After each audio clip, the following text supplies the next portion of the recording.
everybody. It's Jenny with Homeschool Teens with Jenny. I have really toned down my channel a good bit, and I've done that just because of the amount of things we have going on with a sophomore and a senior this year.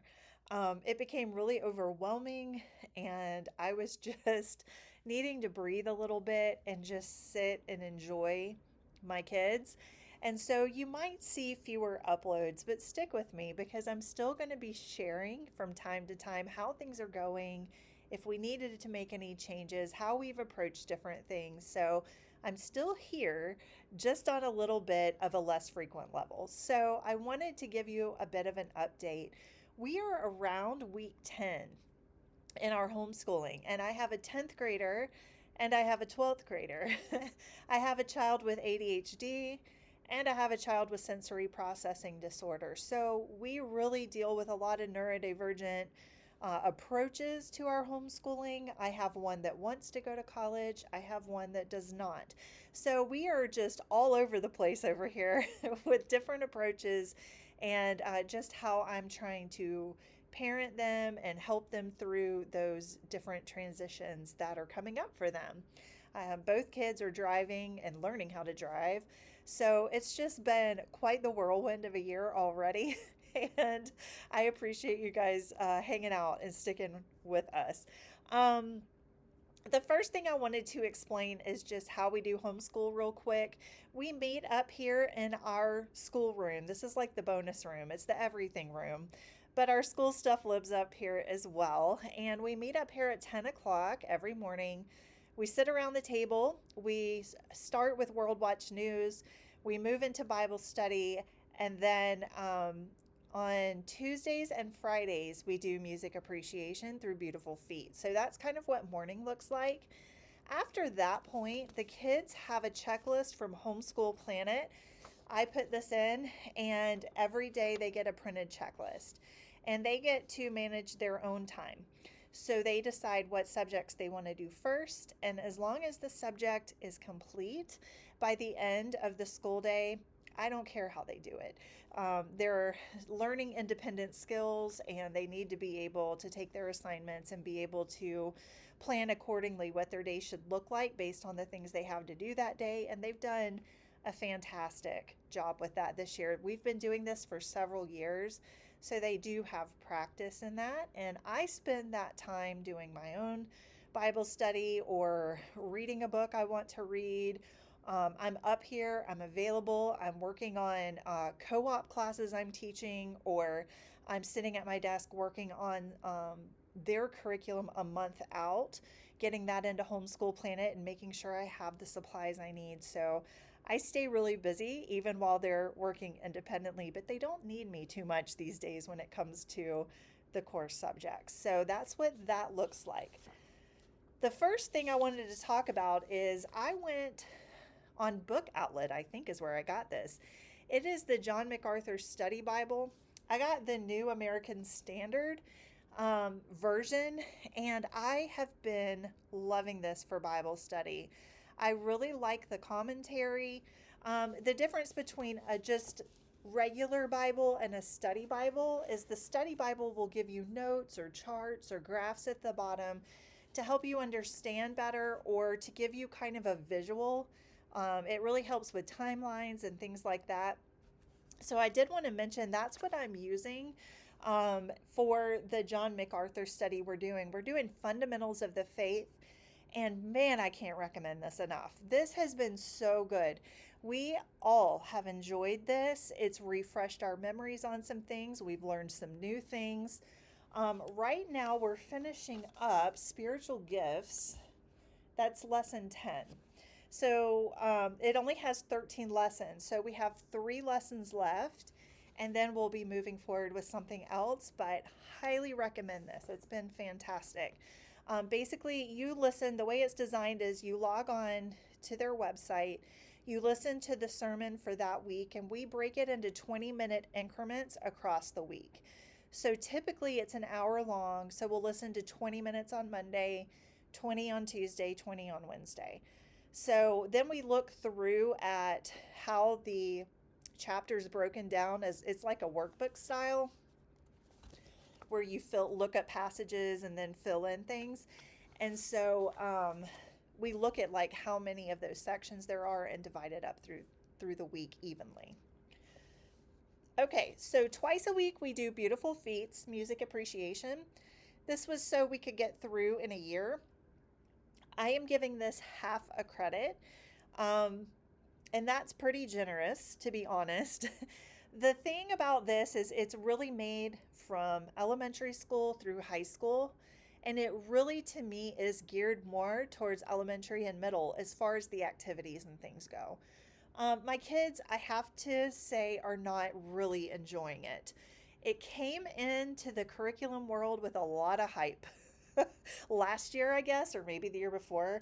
And I thought, oh, I have to get that, you know? And then I got it and I started using it, and I'm like, what was all the hype about? Were people hyped up because they got it for free and they were just doing a flip through, or had they actually used it yet? Like, it's okay. The book's fantastic. The Book of the Composers is very well done. I love reading from that.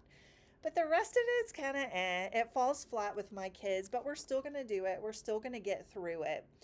It's broken down into some sections. So the first section is read and listen. So you read out of the Book of the Composers and you kind of go through what they assign, which is usually just 2 pages.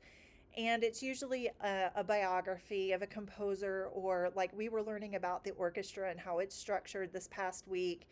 Then they have a section called Record. So in the resource packet that comes with this, they have these 5-star review little sections, and there might be 4 or 5 on one page. And as you're listening to songs from these composers, you're writing the title of the song, the composer, and would you give it 1 to 5 stars, and then a few lines of commentary about why.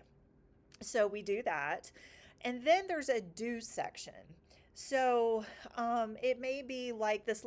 Recently we read about a contract that Bach had to sign to be over the choral music at Leipzig, in the town of Leipzig in Germany. And it was hilarious. Like, he had to get permission just to leave the town and ask permission from the council and all this stuff. And we read through that and we're like, how would you like your job to have a contract like that you had to sign, So that was kind of interesting. There are times that they may suggest you do a project. They may suggest, like one time they suggested that you research a cover song and listen to the original and listen to the cover and the differences and what do you like the best, things like that. So there's that section. And then there's an explore section. It's not in every section, but they do have that. And they also have rabbit trails, of course, where they introduce other books that if you really enjoy that composer, that you might really enjoy reading other books about them. But to me, they're pretty much like picture books.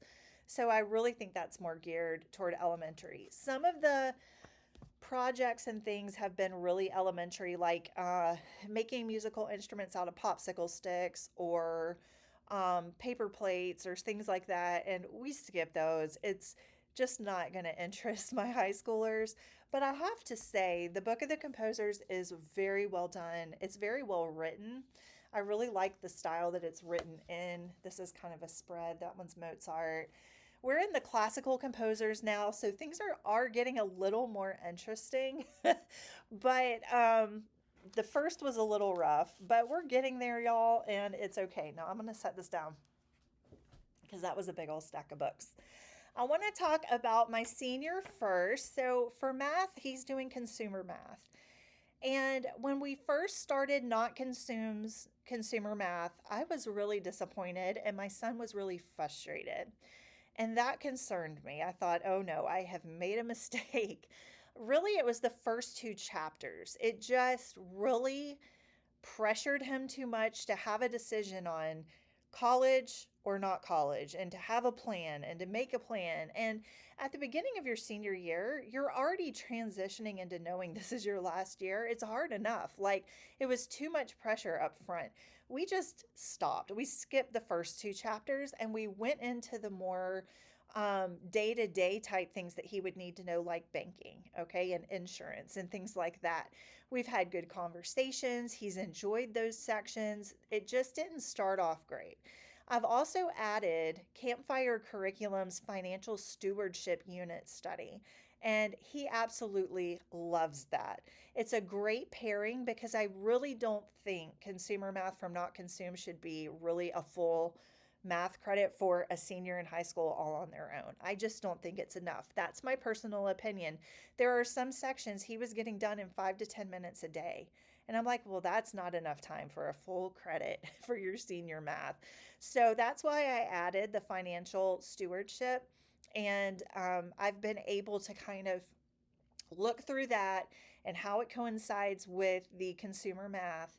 And so we'll do consumer math for a while. And then if there's something that speaks to that subject in financial stewardship, we'll pause and go to the unit study and do that section and then move back. And we just ebb and flow that way. So he's enjoying things a lot better now that we're doing that. My original plan for English was that we would kind of teeter totter between literature and composition. So we started the year with Beowulf, and then my plan was for him to finish IEW level C. My son hates to be told how to write, what to write. He just hates it. If he can write on his own, he's a fantastic writer. But he really struggles and always has with structured writing. And it's his senior year, right? So I let him pick out his literature, and I decided I'm going to buy the Progeny Press guides. We're going to ditch IEW for him. And he's not college bound anyway, but he's still a great writer and would do just fine in college without IEW. So, and Progeny Press has a lot of fun assignments with the reading part. So they do a really good job of covering literary terms and literary analysis. They also do a really good job of tying in the Bible and passages in the Bible to things you're reading about in whatever literature selection you've chosen. I have been so impressed with every single guide we've done. And we started Progeny Press a couple years ago when we did The Hound of Baskervilles. It was a Sherlock Holmes novel. Y'all, that is the best novel. Like, seriously, read that with your kids. It was so enjoyable. We loved it. And the guide was great. We didn't do every single question, but we did it as a group. And we would just do oral discussions and stuff. It was so fun. It was a great way for me to introduce a high school literature guide to them from Progeny Press. So Jack picked The Scarlet Pimpernel and Animal Farm as two of his world literature selections. And so right now he's doing The Scarlet Pimpernel, and he loves this story. He has been telling me all about it. And Progeny Press did a great job of giving him some background information to the novel. So when he started reading, he had a little context of where the story was set. And he is enjoying this so much. And by the end, he'll pick a project. So it's usually a paper. He does like to write if it's something that interests him. And so he'll pick one of the writing assignments and he'll write a paper as the final project. And then we'll move on to Animal Farm and we'll do it the same way. And we're just going to keep going through the year like that. I've asked he read 4 selections. We've already done Beowulf. This is his second. Animal Farm is his third, and he'll pick a fourth once we get there. So that is that for English. All of his science credits were fulfilled before this year, so we are not doing science. But for history, we chose government and economics. And so government is first semester. I had bought Knotgrass because we have loved all the Knotgrass stuff that we've done for high school, except government and economics. It was just too much. He felt so overwhelmed, and he's a big reader, but it is a lot of information. It's a lot of content. And I had one of my viewers on my channel tell me, Jenny, we split these into 2 years. Like, we spent a whole year on government and a whole year on economics. And I was like, oh. And that makes more sense to slow it down, but I don't have an extra year. So I was like, I'm just going to have to choose something different. So I went with Crash Course. And it's not a Christian curriculum, but it is fun and informative. And they actually wrote their curriculum for this course based off of the 2016 what was it, AP exam for government. And they do the same for economics. And so it's solid information.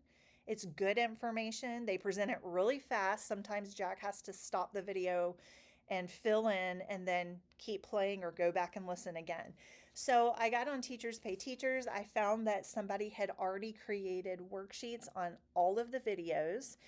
And there's 50 videos for government, and I think there's 30 something for economics.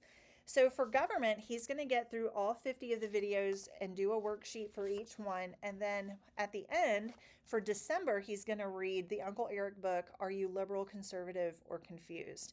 And this will take him right up to the semester break. So that's what he's doing. And for electives, we are doing entrepreneurship, and I don't know if you were around for the drama about what happened with that, but we had picked an online course that pretty much turned out to be a scam. I did get a full refund, so it wasn't a full-on scam, but it was really shady. So we got our refund and we had to regroup, and I'm like, okay, we're just going to read books about entrepreneurship. So he's already read one on teen entrepreneurship, and the one he's doing right now is Dave Ramsey's Build a Business You Love. Jack said he really does enjoy reading this book. It's very readable and it's not too much thrown at you all at one time. But he said this is more about like you already have a business established kind of a thing. But he said he's still getting stuff from it and will be able to apply it in the future.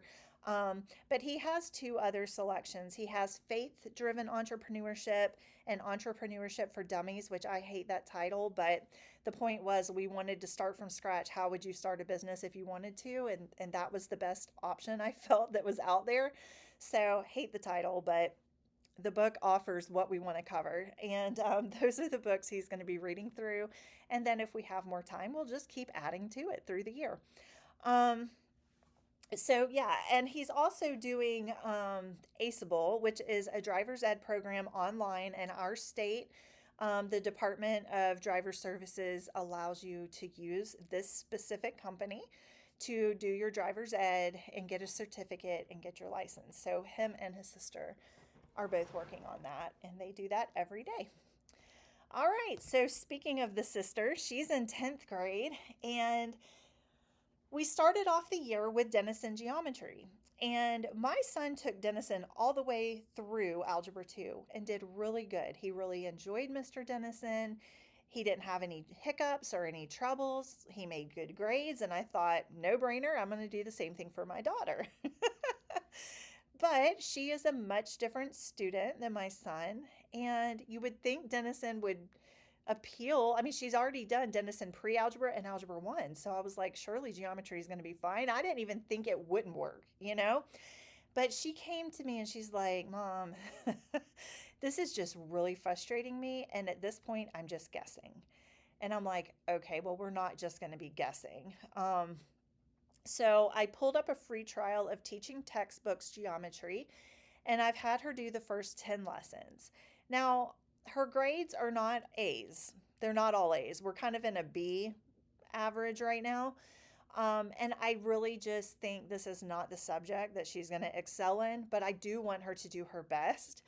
So we are going to stick with teaching textbooks. We're going to see what happens. I have had to work with her a little bit on that program because they offer things like taking a second try on a problem if you miss it.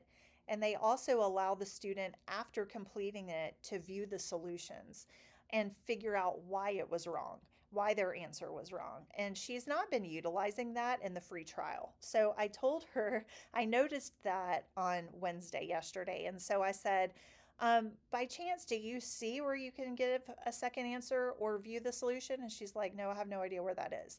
So I said, well, I turned those options on in the parent settings. So let's look through that together on Friday and work through that because I need you to utilize that. So you're learning from your mistakes, you know? So there's a little bit of a learning curve there, but she likes the format better. She likes the layout. She likes that she can design her character and all that. So really, I think we're just going to try to survive geometry and move on. But yeah, not her subject. This year we're doing IEW Phonetic Zoo for the second year. She's doing level B, and she will finish this in one semester. So I just asked, she does a level every year. But let me tell you, she started 10th grade much better speller than she's ever been. Like, she has been the worst speller and she knows it. Like, it's not her thing. And all of a sudden, she could just spell this year. And I was like, holy cow, what happened? And we did significantly boost her reading endurance last year. So I don't know if it's because she's been reading a lot more or what, but all of a sudden she can spell. And I'm like, woohoo! It was really no, like, it wasn't attributed to anything. It was just, I don't know, maybe it's just maturity. But has anybody else had a kid that just woke up one year and could spell when they haven't been able to spell their whole life? That's what happened. For grammar, I changed my strategy in ninth and 10th grade about that time to not just doing a grammar curriculum, grammar program, but really preparing for standardized testing for college. So SAT, ACT, CLT. So I found this on Amazon. It's the ultimate guide to SAT grammar. And this is what we're using for grammar. She does this and spelling twice a week. And I tell her what pages to do. She reads through, and then there's practice problems in each section that kind of guide her what a question might look like on these tests. And so not only is it preparing her for the test, but she's getting good grammar instruction as well. I do really like this. It seems to be working well. I have her check her own work, and that has been working just fine. So she's doing composition and writing, kind of like how I said I wanted to do for Jack. That is what we're doing for her. We started the year with Beowulf, and you can see right here, we have Wheeloff, which was one of the characters. That was my son's choice. Now, on the back side of this cabinet that you can't see that's facing the door, my daughter chose Beowulf himself and did, no, she did Grendel. She did Grendel the monster. And they filled out different character traits, attributes, themes. Were they static or dynamic? Things like that. So I was so proud of them for this project. It was so fun. But we read Beowulf and then did the big project. Now we're doing composition. Basically, how I look at a unit is just like on here, you'll see it'll have unit 5, and then it has 3 weeks of lessons under that specific topic. So she was on week 9. So I just threw this in with this. And so I said, you're just going to do 4 weeks of composition. We're going to get through this, and then we'll go and do a literature choice. And then after your literature choice, we'll flip over to the table of contents.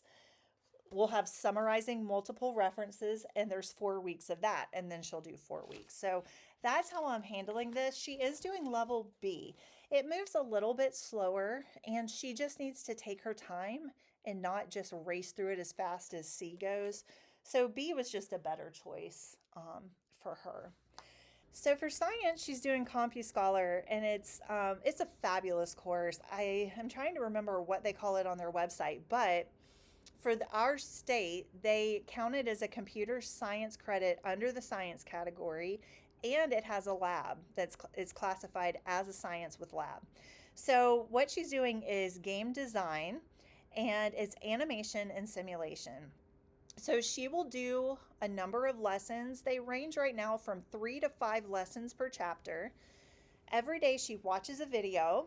Then from the teacher guide, I give her the questions that review the video, and then she takes a quiz online. Once she gets through all the lessons under that chapter, there's an activity. So this is where the lab comes in, and she has to code and work on that specific skill within designing a game. And then my husband does this for a living. He is a programmer and developer. He knows all about C#, which is what this is based on. And so he guides her if she has any questions through this. So he's kind of the facilitator of this course. And then after the activity is the chapter test, and then she begins a new chapter. It has gone beautifully.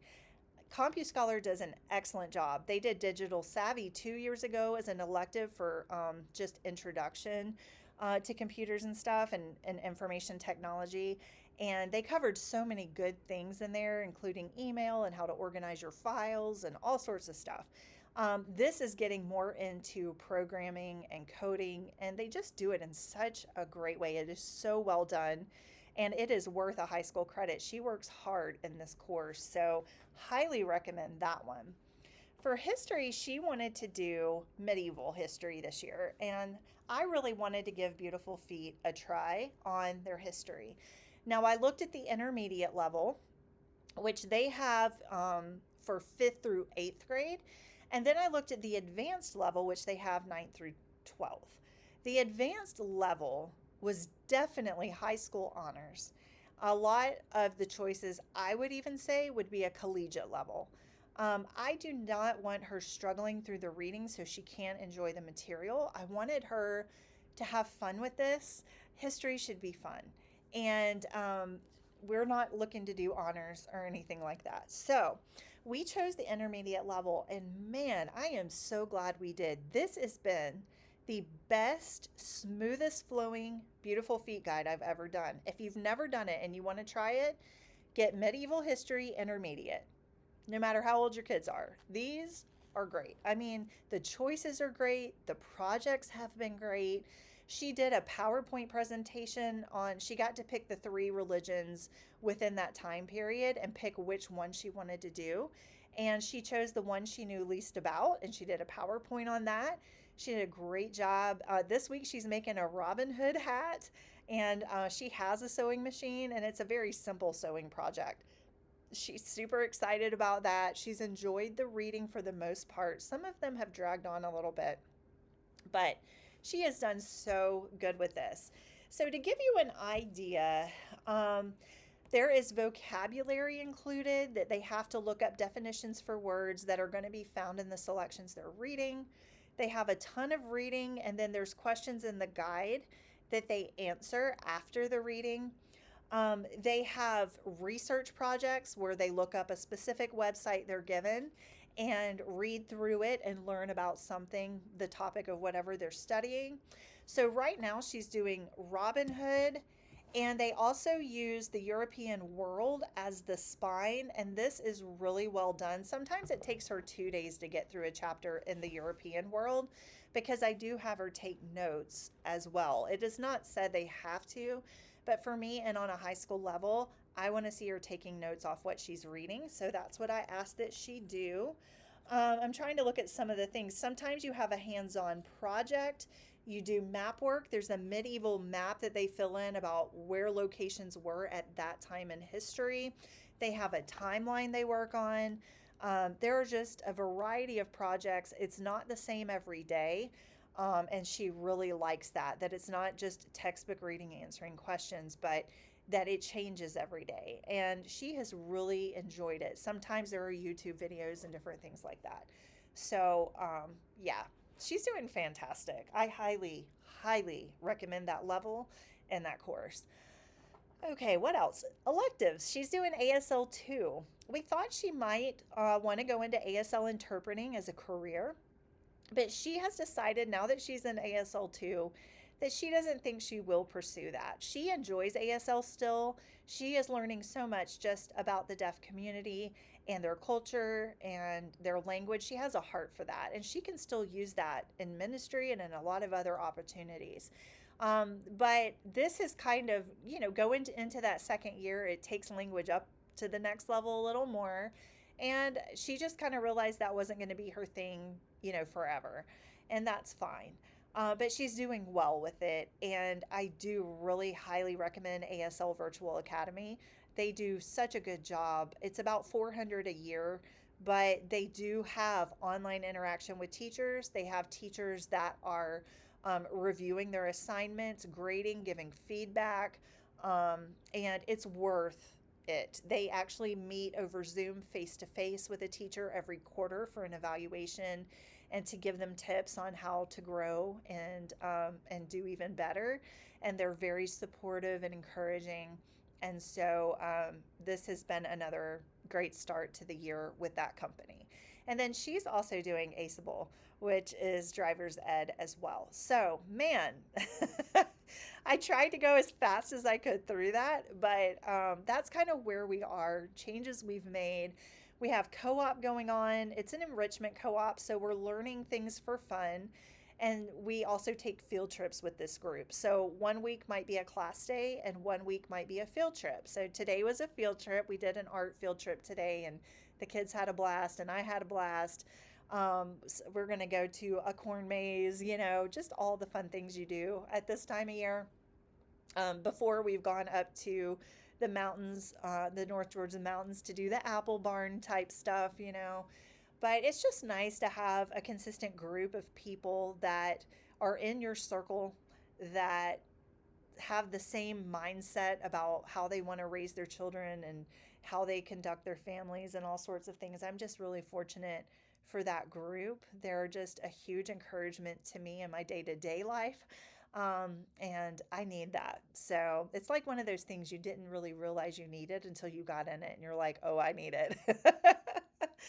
So that's what we've been up to. It has been very busy, giving them driving opportunities and just practicing getting on the road and taking them with me on all the errands so that they have those hours. And, it's a lot. And I hope you understand that I just didn't want to film everything.